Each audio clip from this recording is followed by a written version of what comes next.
All right. Well, we'll go ahead and get started. I just want to start by welcoming everyone and thanking you for joining us today for our fourth and final virtual discussion in our Braided Channels series on opportunities in river careers. And today we're going to be discussing how to leverage your education, certifications, and special skills. My name's Angie Furman. I'm the River Training Center Coordinator for River Management Society. And I'm joined today by my colleague, Tanji Akasi Otu.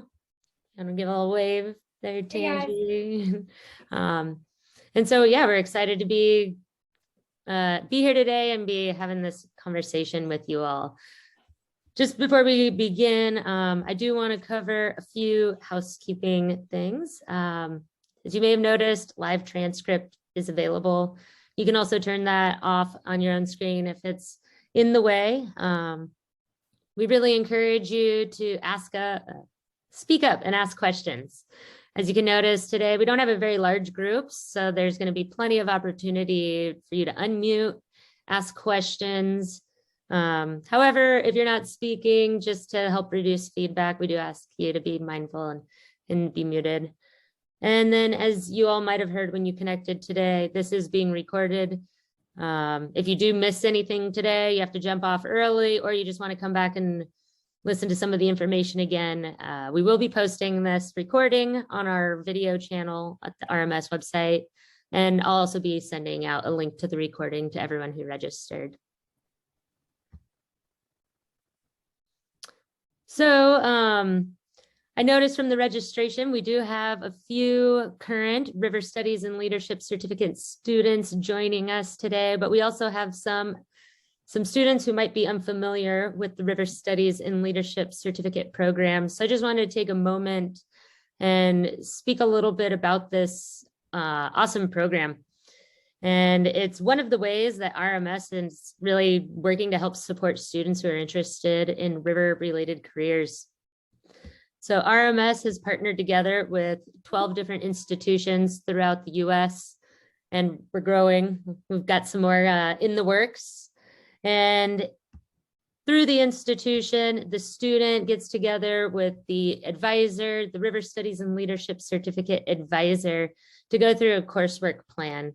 Really, you'll start out with some of the core courses that we've identified at each school that are river related around GIS, one in river science, one in river policy, and then we have like some river safety requirements. And then you choose an emphasis area and out of one of those three listed below. And to complete that emphasis area requirement, you just have to take 2 courses, either in river science or 2 courses in river-based policy and management, or 2 courses in river-based recreation, education, and tourism. In addition, we really want to get that real-world experience in there as part of the certificate. So we have a professional experience requirement, but that can be reached through an internship, a paid professional experience. For example, we've had some students be raft guides or go be interns with an agency and do water quality monitoring for the summer. Independent studies can count towards it. So lots of options to complete that professional experience requirement. And then we ask for an oral or written presentation. And that could be at one of our RMS symposiums, a similar type of conference, or by writing an article for our quarterly journal. And I also just want to highlight some of the ways that RMS can help benefit students. Right now, we are offering a student membership. It's currently $25 for a year, and it gives you access to all these awesome benefits. However, I do want to let you know that after January 1st, we are raising our dues, so it'll go up to $30. But if you become a student member before then, you can get all these benefits for that $25. We send out things like the biweekly news digest, which has announcements along with job opportunities and grant opportunities, which can be relevant to students. One of my favorites is we have on this third bullet point, the RMS listserv, where we've had students be able to send out questions to all RMS members around some research they're doing, to gather data, see who's doing work in the field that they're interested or doing research in. We also have access to the member directory, where you can search different members based on their professional experience and reach out to them, network with them. Discounts for some of our workshops and trainings, as well as our biannual symposium. And we are starting to plan for our next one in 2023 in Texas. We also have some scholarship funding for students to travel to that symposium. You can be nominated for RMS awards, and one of the newer things is you can vote and hold office as a student. So if you're looking to get more involved in river management or network more with river management professionals, this is one really good way to do that. So if you have any questions about the River Studies and Leadership Certificate Program, you can feel free to ask me in the chat or send me an email afterwards. But now I kind of want to get into what you all are here joining us for today, and that is leveraging your education, certifications, and special skills. So I'm going to pass it on over to Tanji to talk a little bit more and introduce some of today's speakers. Thanks, Angie. So yeah, hi to a few folks that I know on here, and hello to the new folks as well. I'm Tanji Acasiotu, and I work on the Wilderness and Wild Scenic Rivers program with the Forest Service. And I was introduced to the Forest Service through Hispanic Access Foundation and wasn't a student too long ago myself, and so had a chance to reflect on some of the information that's nice to know. If you have the privilege and opportunity to be really intentional about your career direction, because I know sometimes that can be really hard because there's so many different limiting factors and things to consider. But hopefully today we can bring a little bit of clarity about where you can invest your time and your money regarding your education and trainings, and then also how to communicate the work that you've done thus far, depending on, you know, the type of program you want to work with, the agency you want to work with, whether that's a state, federal, or private space. And so we invited a few panelists today. Thank you for being here. I look forward to introducing you in just a second. But yeah, so today we're going to cover a few questions regarding what some of the most important certifications and degrees are, depending on career fields, and some of the nuances between them if you want to work with rivers or water resources, and then talking about how to leverage the opportunities you're currently in regarding the programs you're in to prepare for these career fields afterwards when you graduate or complete your program, and then talking about best ways to communicate your skill set during an interview to hiring staff, and then, you know, how you can apply your credentials for a lifelong growing career. So today I want to just give a shout out to a few folks who will be sharing insight. And so we have Rachel Bayer with us today, and she's a conservation education specialist with the Forest Service. And so she'll be able to speak to some of her experience and moving into a position like that, and how she's applied her education in the past. And then I'll also be sharing some insight from Craig Rogehair. He's a fisheries biologist with the Forest Service, so he can kind of talk to sort of being a scientist or what it takes to work with research and development.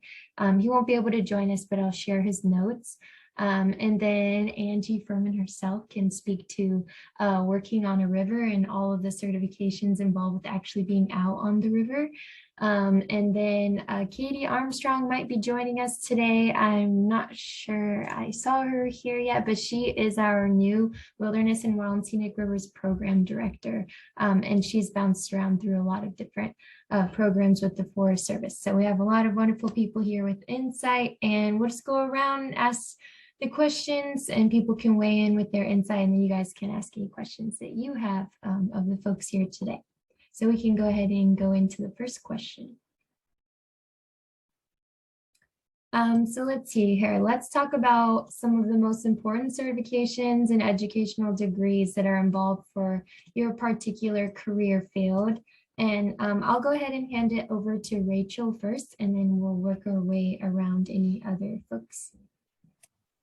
Awesome, great. Thanks for having me today. Excited to get to chat about what you need to know and do to get involved in environmental education or conservation education, natural resource education. So I'm an environmental education specialist with the Conservation Education Washington office, so our national headquarters here at the Forest Service. And so I think in terms of certifications and educational degrees, starting with the degree part of that question, environmental education, as many of you probably know, is a very interdisciplinary field. So you can come into the field of environmental education with many different backgrounds. So my background, for instance, is in environmental science, conservation biology, sustainable development. I have more of a non-formal or out of the classroom experience in the education field as opposed to a formal educational background. So I think having a bachelor's degree, and certainly if you can get one in environmental education or natural resource education, that's great. But there's also, if you have a natural science, any kind of natural science degree, resource management degree, where you're able to also take some classes in environmental education or education, can definitely serve you well. I will say that having a bachelor's degree is pretty typical in this field in either science or education. And that I will say that many folks, especially as you climb higher in organizations, both government and nonprofit, I found have master's degrees or PhDs. There are great certifications that you can get as well. So the North American Association for Environmental Education, they will accredit EE certification programs that are run at the state level. So if you're interested in environmental education, but you are a natural resource major, getting one of these certificates is a great way to build up your certifications when it comes to environmental education. The National Association for Interpretation also has certifications. And then there's different professional development where you can become certified in environmental education curriculum like Project Learning Tree, Project Wet, or Project Wild. So that's probably, those are the highlights, I would say, in terms of degrees and certifications for an environmental education career. Or even if you're just planning to do environmental education as part of your work. A lot of people do it, and it's not necessarily their focus 100% of their time, but they're doing it as part of their work. Right. Yeah. Thanks so much, Rachel. And I think that's a really good point that you added there at the end, because yeah, I mean, I think the delivery of any of the programs within these organizations is always aided by people's ability to communicate science and other parts of their program too. So there's a lot of tools out there to help prepare you to do that type of work. And then I'm just going to share a little bit of insight from Craig Roker. Again, he's a fisheries biologist with the Research and Development branch of the Forest Service. So they have a more unique program of work that they do. And so when it comes to scientific jobs, he says that typically like a biologist type of position, you can qualify with a master's degree in that area of study, having experience in the field doing certain types of monitoring or lab work is usually really helpful and will boost your visibility. And then when it comes to being in a lead scientist role, that's typically going to require a PhD. So if you want to be really directing and be at the forefront of scientific research for the Forest Service, typically you're going to need to pursue a PhD and build some relationships regarding what the current foundation of research is in the program area that you're interested in. But he does make a note that if you find an entry-level position with the federal government, there is still a lot of space for advancement because you will acquire skills at different levels that will qualify you as transferable skills as you try to grow in your career. So there is space to really talk about your experience as an equivalent or a proxy for education. And so that's an important thing to look out for when you're applying for a position. If you have the opportunity to advocate for your professional experience or other things that you've done while in school to supplement maybe a degree that you haven't yet obtained. So that was kind of his note for sort of foundational degrees that you would need for different levels of work in research and development. And then I'll pass it over to Angie if you have any reflections on, the work that you've done regarding this.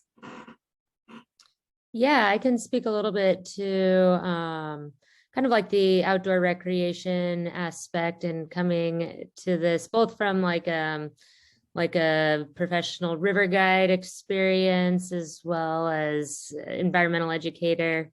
I know for me, one of the biggest turning points was getting some like first aid certification, and that's really helpful, both like working, really working anywhere with people.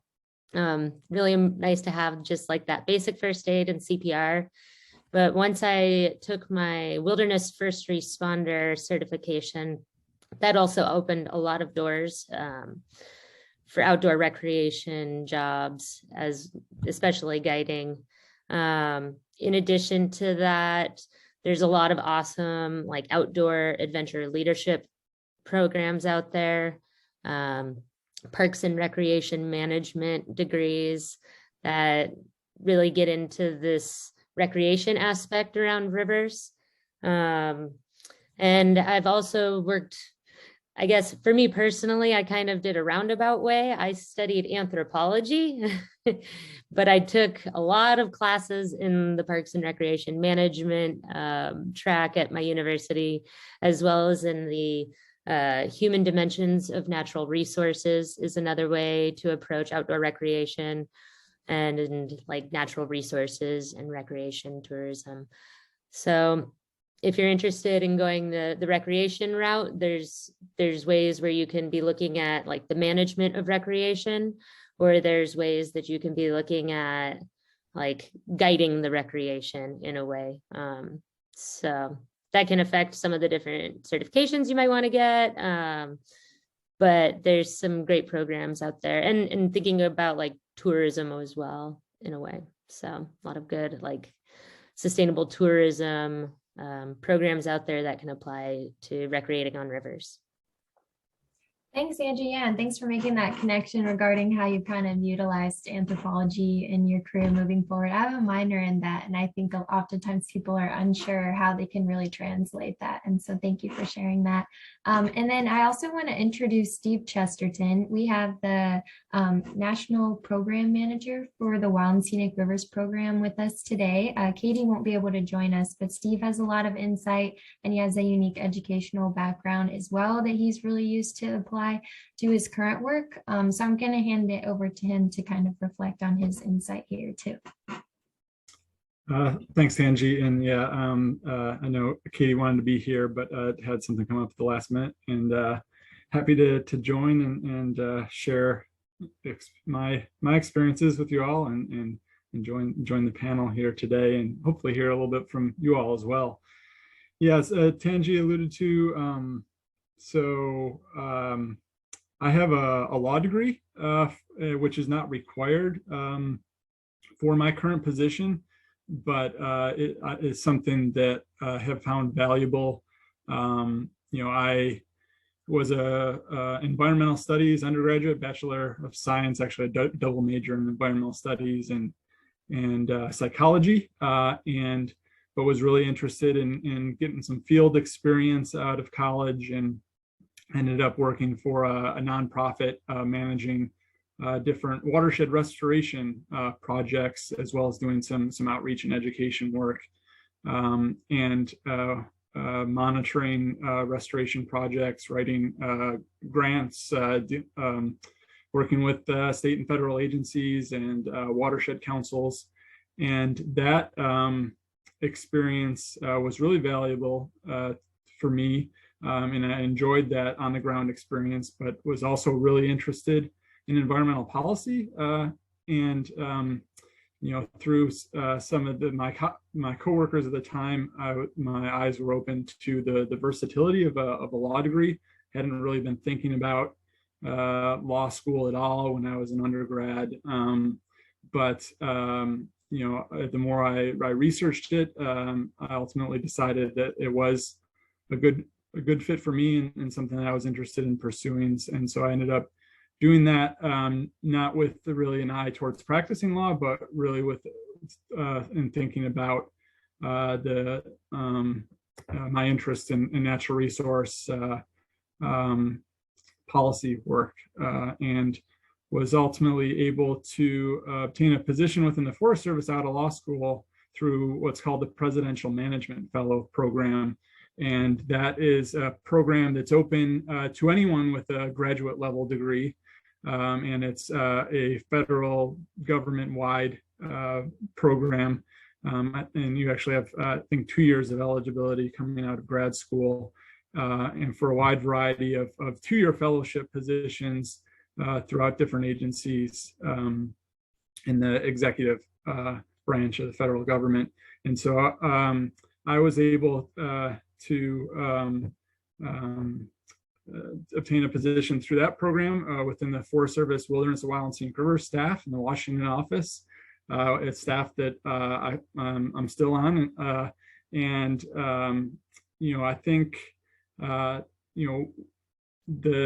though the law degree wasn't required, it was a valuable aspect of my educational background, and it certainly informs my work to this day, and the training that I received in law school was really valuable in how I think about issues and approach projects. There is a good amount of legal interpretation type work in the work that I'm involved in at a national program manager level, especially when working with a statute like the Wild and Scenic Rivers Act that informs a lot of my work. But I'd also say that the field experience that I had prior to law school was also important, both from just a general experience standpoint, but also from the standpoint of it is actually what allowed me to qualify for the position that I was offered through the Presidential Management Fellow Program. There are different job series, within the federal government, and it's important to know what sort of educational degrees are required for those. And for my position, it was what's called an 0401, or a biological science position. And I did not have even though I had a Bachelor of Science, I did not have the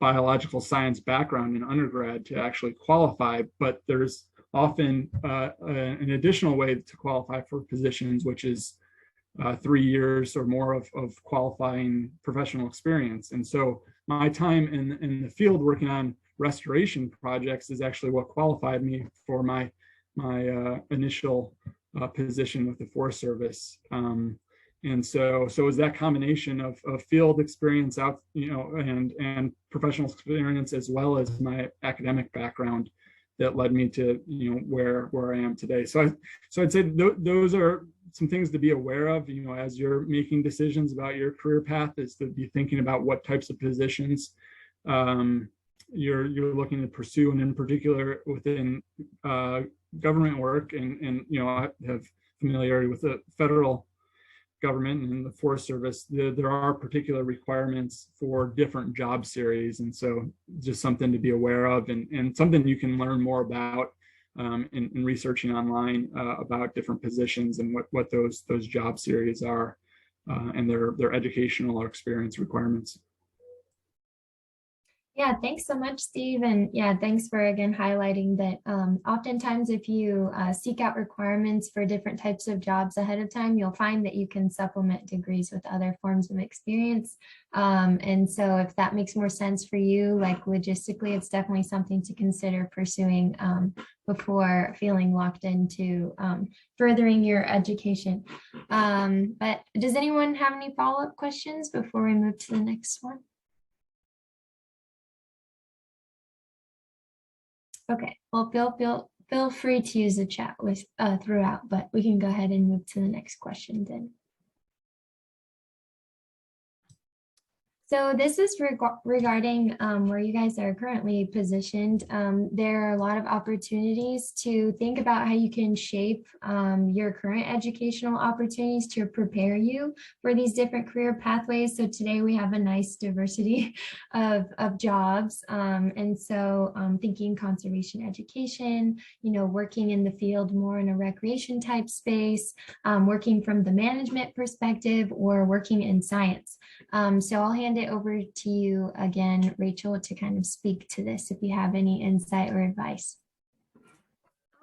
Yeah, so I would say a couple of ideas regarding leveraging where you're at right now. I'm assuming most folks are still in college and able to take classes. So if you're interested in education and you're not an education major, sometimes the schools you're at will offer an environmental education class. Or you can just take some education courses as electives to give you that kind of, academic grounding in educational theory. But the other great opportunity, and I did this quite a bit in both undergrad and grad school, is using independent studies to get internships. So I would do an independent study and go get an internship where I could practice environmental education and interpretation. And I had one at, like, for instance, the Smithsonian. I had one at with the Fish and Wildlife Service. I had ones at local nature centers, and it allows you to get your credit and build your resume at the same time, which is a really great thing to be able to do. So that's one way to kind of beef up your resume and your experience at the same time that you're taking advantage of using that to help gain get your degree. So that would be one little tip. And then yeah, I think that's, and then just, again, anything, a lot of classes will provide, even natural resource classes and education classes will provide training in things like Project Learning Tree or Project Wild. So you could research if there are any of those at your university, and you'll walk away with curriculum in addition to the training, which is pretty great. So that would be, I think, what I would have to say on that. Thanks, Rachel. Craig didn't provide a ton of insight here, but from what he did mention, you can get in contact with Forest Service Research and Development and start looking at some of their publications if you're interested specifically in being some sort of biologist or a field technician or a lead scientist, to kind of see, what are the developing projects and studies that are being done in regards to different, in this case, Forest Service ecosystems, just getting a familiarity with the lead, questions that are being asked and what the research topics are, so that if you have the opportunity to, propose a project or do a research project or presentation, you can kind of familiarize yourself with some of like the I guess most pressing, issues and questions that are trying to be answered by the work done with research and development. And I guess I'll also highlight in regards to the Forest Service in particular, they really are a leader globally, oftentimes in some of the research and technology that they have in this area, especially with forestry and riparian habitats. And they have a lot of international partnerships on that front as well. So there's just so much information to dive into there. But I think just getting a familiarity with sort of what the hot topics are is really important, so that, if you have opportunities to initiate an independent study or a different project like that, you can, have your advisors and professors there to support you in that work. And then I'll hand it over to Angie. Yeah. For me, I thinking back to when I was a student, one of the ways that I leveraged some of the opportunities at my institution were some of the grants that were available. There were some fellowships that were available only to students at the university I attended, but then I also spent a lot of time on the internet looking for different grant opportunities out there. There's a lot out there for students and young professionals. And by kind of like working through these grant applications, it really helped me form relationships with different institutions, people at different agencies, as I was kind of like forming the proposal. And some of them did get funded. And then I was actually able to work with some of these partners without having to ask for funding from them, but receiving funding to carry out the projects.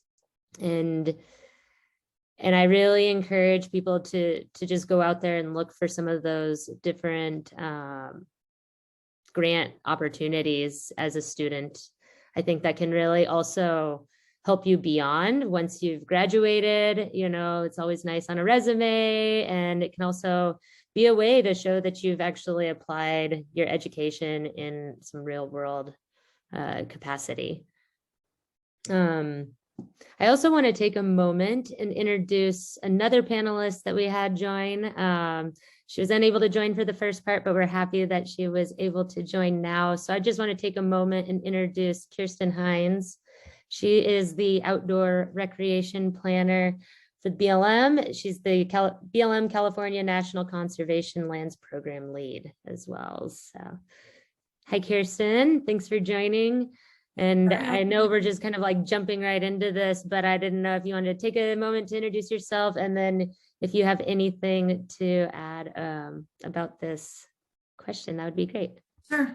I'll just mention too, in my background, so I am the inclusive in the BLM is of the National Conservation Lands Program is the Wild and Scenic Rivers Program. So I'm that lead for California. In a past life, I worked as a rec planner in Grand Canyon National Park on river management planning, and worked on the Colorado River Management Plan, and also worked up in Oregon as a manager managing several wild and scenic rivers, the Deschutes and John Day and Crooked and a couple tributaries. So I have a smattering of experience working with rivers.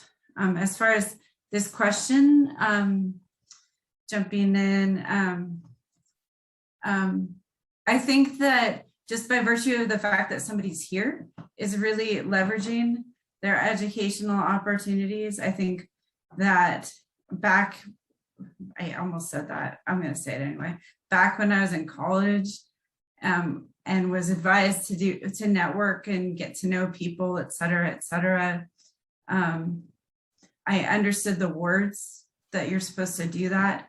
But as I've moved through my career and it's come to, for some of these things have come to fruition, like taking advantage of these opportunities to work with people in educational and professional development circles is really important.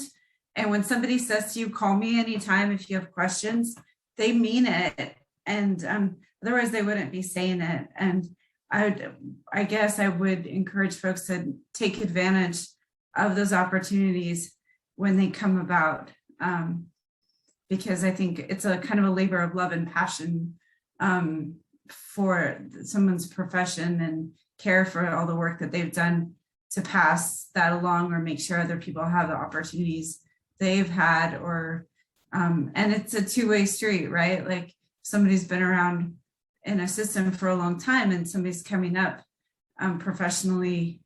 I can learn as much oftentimes from someone I'm talking with or working with as they can from me. So I think that a couple of my professors in college I've now had the pleasure of working with as peers or contracting with. So you just never know.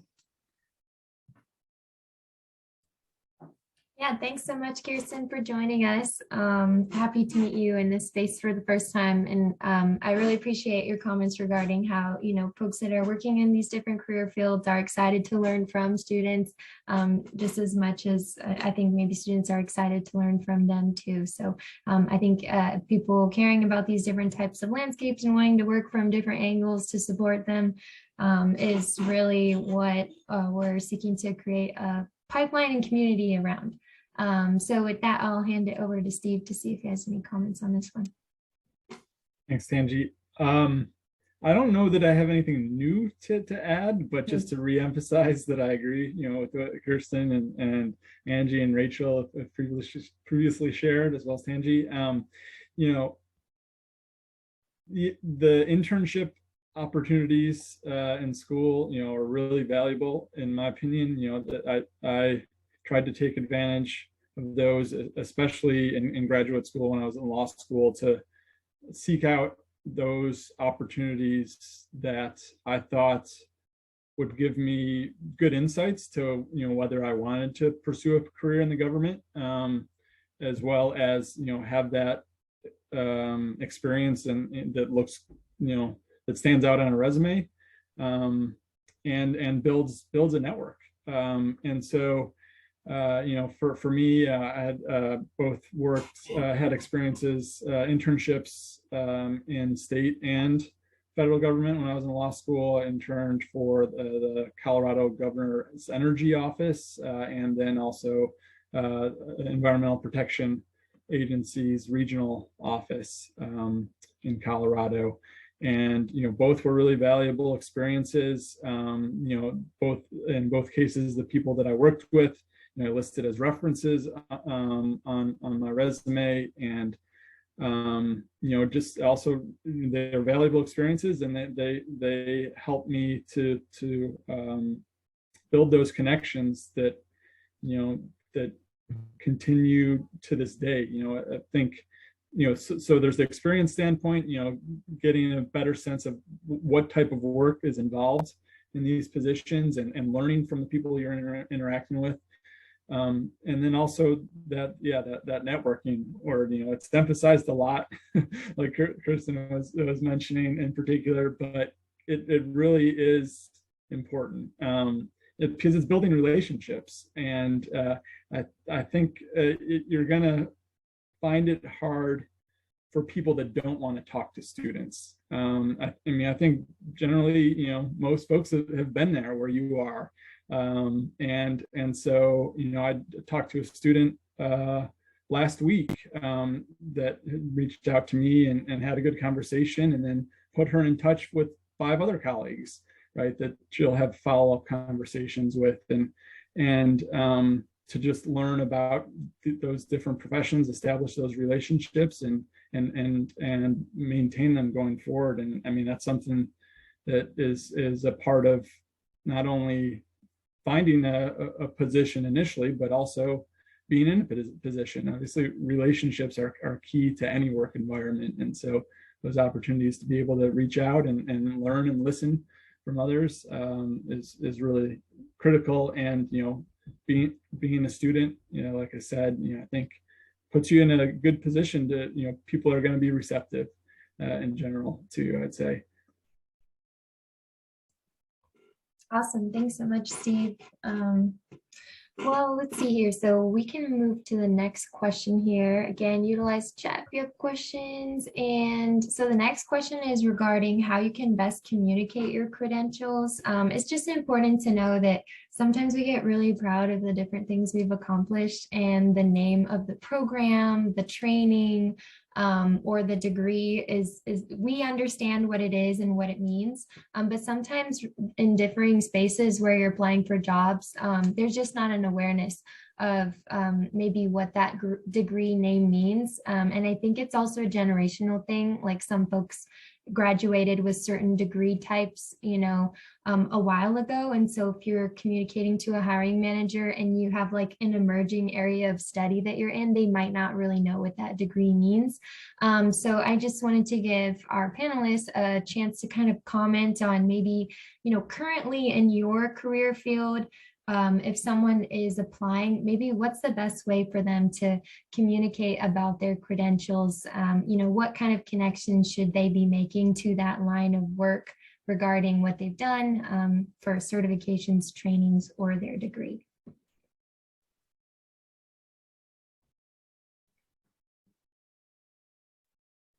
And I can hand it over to you, Rachel, if you're ready. And if you want to pass, that's okay. It's a tough one.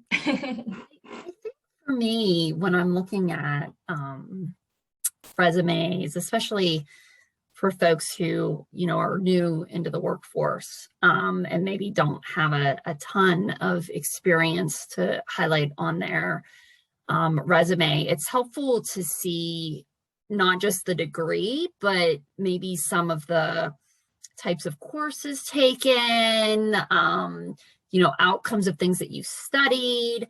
If you do have any experience, don't just, I find it helpful to not just list like a job description, but list the outcomes that you achieved or what impact you had in that organization. So you were able to reach, or you designed X new program and reached so many youth, or whatever that might be, to really kind of talk more about kind of giving some oomph, so to speak, to the outcomes of what you accomplished, as opposed to just listing a bunch of duties for things that you undertook. So I think those kind of things can be helpful, especially if you're including information that, just the title of it might not be very descriptive. If you could provide a little bit more detail without going too in the weeds, can help clue the hiring manager into kind of what it is that means. I would also just say make it really, really, really skimmable, because your resume is going to get looked at for about, if you're lucky, 30 seconds to a minute, depending on where you're applying. So make it skimmable and really highlight those what you've learned, and any soft skills as well that your various credentials have helped you develop, project management, critical thinking, public speaking, all of those kinds of things are really, I think, useful to be able to highlight to a hiring manager as well. Thanks, Rachel. Yeah, I'll just re-emphasize what you mentioned at the end there. That was something that Craig actually mentioned as well. Again, the fisheries biologist. He mentioned that although you might be submitting, and highlighting some of your research, that without pairing the soft skills that were developed during that process, oftentimes, what you're contributing or trying to communicate can really fall flat. So he just said, like, as you highlight some of the work you've done or the research that you've done, pair it with the skills that were developed, like leadership, communication was a huge one, problem solving, and conflict resolution. So if you can really tell the story behind how you persevered to produce what you did or accomplish what you did, that will really set you apart in the scientific space. And I can add in, well, right now I'm not currently in charge of hiring anyone, but in previous positions where I have been on hiring panels, just kind of as Rachel mentioned, we look at a lot of resumes, and from the perspective of like someone on the hiring panel, my goal is to find someone whose experience has helped prepare them to help my agency or institution or organization reach our goal. And so whatever you can convey through your resume that's kind of really tailored to the goal or the mission and the vision of the place that you're applying to can really help. Because at the end of the day, you're going to be part of the team, or you are hoping to be part of the team that's going to help this agency or institution or organization reach their goal. So, and like Tanji also mentioned, we can become really proud of the certifications or the degree titles, but that can, and words change, like I got a degree in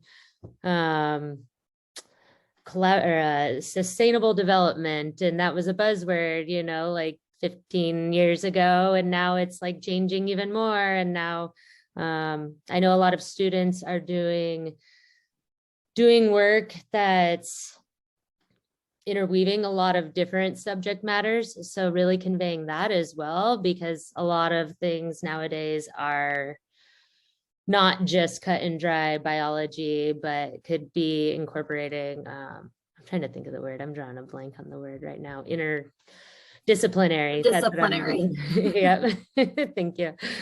Highlighting that, and then also highlighting those soft skills, as the others have mentioned. And because if you do look at like a job position, you will see that they might ask for some real hard skills, but as Tangi mentioned, highlighting how those soft skills helped you, or what soft skills you've developed while accomplishing the things that you've accomplished, and highlighting that and how that will help the organization reach their goal ultimately. I'll add a few things if I may. I did a lot of hiring over the last few years, not presently, but and a couple of things that people have mentioned, as you'd expect, were pretty salient.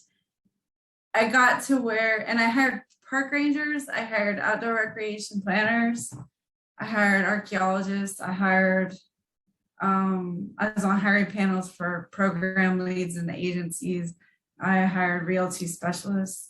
As far as technical expertise within my career field, which is conservation lands and recreation management, if you will, I can look at a resume pretty fast, and I'm really only going to give it the skim, the 30-second skim. I can say that these aren't so much about communicating credentials, but things that drive me crazy, which I hate to be negative, but is like if somebody doesn't include references or supervisors in their jobs. When you start to get into certain career fields, we all niches like the niche that I'm in, we all know each other. So understand that when you start getting to subject matter expert level sorts of things with narrow focuses, and with folks I've been around, we know each other, a lot of us, and so expect that your reputation will, I think that's what I'm trying to say, is your reputation will precede you. So it's really important that that you do a good job when you go into a job, even though it's not necessarily the job that you might want. It still is a great jumping off point, starting off to get to the next job. Oftentimes in my line of work, federal public land management, we don't have enough of anybody to go around. So we all have to jump in and help out and do whatever needs to get done. And if you're a person that is understood to be a good, again, another buzzword, team player, but it's a good buzzword for a reason. And that will give you a great springboard to jump into other opportunities that you might want to have. But if something needs to get done and it's not really, if you didn't want to clean a toilet, you didn't think you wanted to be a park ranger, you wanted to deliver amazing interpretive programs or develop this, and that program, sometimes you're not going to be able to get there until you're a little bit in the system. So complete resume, complete applications, and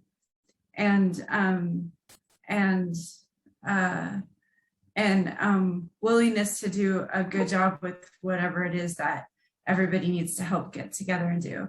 And again, and that's the other thing, at one point I was going through lists of 50, 75 people to hire a couple park rangers. And I was like, I need someone who knows how to work. And I need somebody who can communicate with the public. I need someone who can write and who can, I'm like, they used to always say communicate orally and writing. It's totally true. Like some of those core skills, if you are representing yourself well in some of those core skills, and can do that wherever you can, both in your work experience and on your resumes, it's super helpful because there's some things that are harder to teach than others. So That was a little meandering, but thanks. So I'll just add real quick, because I know we're starting to run a little short on time, but I definitely echo what's already been stated, especially on having a succinct but complete resume. For me, focused on the succinct because the people reviewing it are only going to be reviewing it for a very short amount of time. So there's a lot you can communicate in a page or two, and after that it starts to not be as effective. But the other thing I would add is communication through the interview process and being able to I pull from something an experience that you had with a particular position or working as a part of a team on a project for school. Thinking about there's only so many different interview questions out there. If you've done a lot of interviews, you probably see some common themes, and so being able to communicate through responses to those questions the experiences you've had and in particular how you've been able to function as a part of a team, because most positions are going to have that team aspect, the relationship aspect, the communication with the public too. Right. Yeah. Thanks, Steve. Thanks for highlighting that and for everyone kind of speaking to different parts of, application process, whether that's interview or your written resume. I think for time's sake, maybe we can just get to the last question, because I think a few folks have already kind of spoken to how they applied their credentials in their personal career journey. So I thought maybe it would just be nice for folks to weigh in on if or how they've incorporated continued education or training in your career field, so that students kind of know what to expect as far as how you continue to grow and adapt and innovate in your field, because we all need to continue learning. And that's why we're excited to connect with students, because they can spend a lot of time learning, whereas when you're in your career you have a lot of different responsibilities, and not all of that is just sitting around and getting to research all the time. So if anybody wants to speak to how they've incorporated continued education or training, feel free. So I'll pass it over to Rachel if you have any comments. I would just say, in whatever field you ultimately end up in, I can guarantee it has an association. So get connected with that association, because they often have various professional development opportunities ranging from webinars to conferences to publications, etc. So definitely getting engaged with whatever association is out there that your field falls under, and then just being aware of changes in the field as they're happening, and knowing where you're maybe not you haven't had as much education or training in those, and then seeking out those opportunities. So for instance, right now for me, looking at diversity, equity, and inclusion, and actively seeking out training and certifications and books, etc. on that is something that I'm personally trying to accomplish for the work that I'm doing in conservation education right now. So I think it's just being aware of what's important and seeking out training as you need to on that. And sometimes that can involve more certifications, but it doesn't necessarily have to. It can just be ongoing professional development that you undertake. Thanks, Rachel. Yeah, and I think a lot of folks have kind of talked about the interdisciplinary nature of their work and having to step in and learn a lot of new skills or contribute to a lot of different things. So being able to take advantage of training opportunities, professional development, learning from other, folks who work in programs that you collaborate as well is really important. And then in regards to sort of the scientific research part, research and development and Forest Service branch, I think Craig mentioned his attendance at different conferences, because a lot of areas in the career field will have conferences where both, partners and federal agencies and state agencies come together and they share the latest of the information that they've learned. And especially in the scientific community, they're oftentimes sharing innovations in how they're collecting data or processing data or monitoring. And so that's really important to go there so that folks can always be sharing and learning methods from each other, especially budget-friendly research methods, especially in Craig's case, working as a fisheries biologist. So that's just another thing to keep on your radar is, I guess if you have opportunities to attend some of those things, sometimes they offer tuition for students to attend, and then you can meet folks from all over the spectrum within that interest area.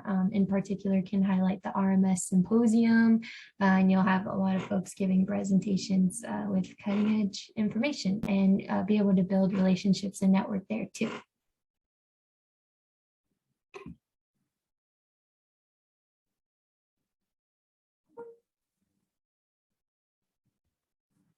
I guess I'll just kind of add in from like the outdoor recreation perspective, keeping certifications up to date. As I mentioned in the beginning, like a lot of opportunities opened up to me when I got my wilderness first responder certification, but just keeping that up to date. I've still kept it up to date, even though I technically don't need it for my current job, but it is nice to have. And it's something I plan to keep up to date because who knows where I'll be 20 years from now, and showing that I've had it consistently, I think can go a long way. And then, yeah, just kind of piggybacking on what Tanji said, or I guess Craig said, is like attending different events like symposium and conferences, great way to network. A lot of training can be offered at them. And can just help keep up on what's going on. And then also, if there's ever something that you're like really interested in being a part of, just don't hesitate to like make contact with those people and offer to shadow, offer to help moderate, offer to like staple the papers in the packets. Any way that you can get involved can really open up a lot of doors, to keep to staying in the know about the subject if you're that passionate about it, and I think can lead to other training opportunities. I know those little acts have helped me out. So I'll just add very briefly that because it dovetails nicely with other things, is volunteer for things, apply for things. If you're in an organization or in a learning program and they said, we need somebody to do such and such, or we have this program, apply to it. Like a lot of energy goes into creating those things to create these opportunities for folks to learn and step into career ladder type of situations, and don't be afraid to step into them or ask people what they would recommend. Because otherwise you may miss out on something that is awesome. Like some of these, I missed the beginning of this, so forgive me, but there's some pretty amazing intern opportunities out there that can convert into professional positions at this point. And so I think when I was younger, I was probably more shy about it. I'm not shy about that stuff anymore. And I'll cold call somebody, and at a certain point, people expect some of that. I did see a question come in from Taylor in the chat asking, any advice for transitioning from seasonal work to an entry-level position more related to my field of study in college? It might be a great way to kind of end the conversation, but does anyone have any advice? What's your field of study? What are you interested in?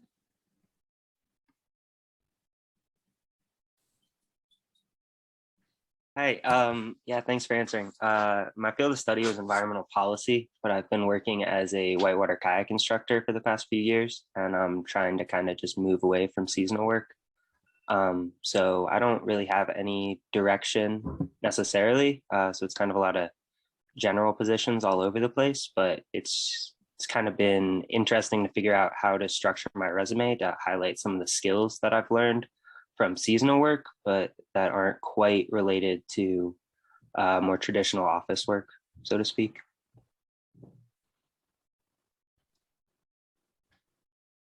I feel like I can maybe speak broadly to that, and that any insight that you have on the ground is a reflection of like program delivery overall. So if you are seeking to, influence or implement policy to some degree from a management perspective, being able to speak about what you see happening on the ground regarding the conditions of the landscape you're in, or visitor experience and relationships, I think could give you a lot of practical, insight and wisdom on that end that you might be able to apply to a position that you're interested in that type of space. Yeah. Cool. Thank you. The other thing I would add, Taylor, is especially in the federal government, seasonal or field work, it definitely is a huge value, but there are still challenges, I think, in trying to submit for permanent jobs through USA Jobs. But there are other options you may be familiar with, like the Resource Assistant Program, like the Tanji had experience with, like the Presidential Management Fellow Program that I had experience with, that don't require going through USA Jobs, and provide an opportunity to get your resume directly in front of someone that's actually going to be making hiring decisions, and there are different hiring authorities associated there. And that's, I think, something to be thinking about, trying to utilize those alternative pathways into, especially if you're interested in federal agency work, because it's a much more direct way to be able to communicate your field experience, your seasonal experience, to someone that would be looking to hire a position that could ultimately lead to a permanent position. We've also brought folks on through the through AmeriCorps award programs. I've been very successful at it, working with folks that are savvy about it. There's a lot of ways that there's some paths to get there. If you know what kind of position you're interested in, you might reach out to someone who's already doing that kind of job and kind of do an informational interview and ask them who else they would recommend you talk with. It's a little bit harder if you're still trying to figure out what type of job you're in, but I think those sort of things are, reaching out to some folks proactively if they're doing some of the kind of work that you are interested in is smart.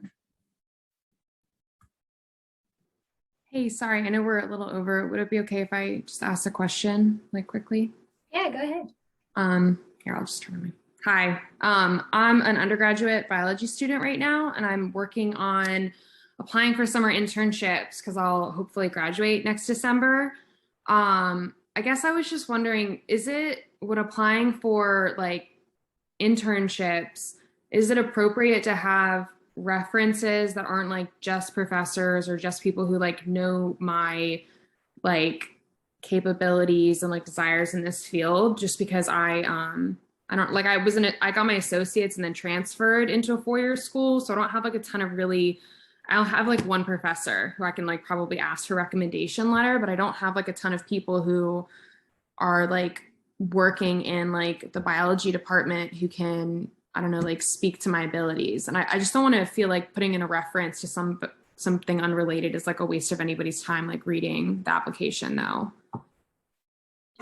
So is it like appropriate to put in somebody who just like knows my like professional like work history, but not necessarily anything to do with like the content of the internship? I mean, I think it is regarding the importance of your soft skills and your performance in an actual working environment. So if you do have one who's closely seen your skill set, even if it wasn't specific to the research or the project you did as a biology student, they can really back up your abilities as a high functioning person in a working environment. And then yeah, being able to communicate exactly what you did within your biology degree, you'll kind of be able to pair those two to kind of paint a picture of your full skill set and performance that way, even if you don't have that, one professor who's seen you grow from freshman to senior year. Okay, cool. Thank you. I think it's absolutely appropriate. And as you have more work experience and professional experience, update it to be the folks that are timelier and can speak to, pertinent professional experiences. But it's if that's what you have, that's what you have. So it's absolutely appropriate.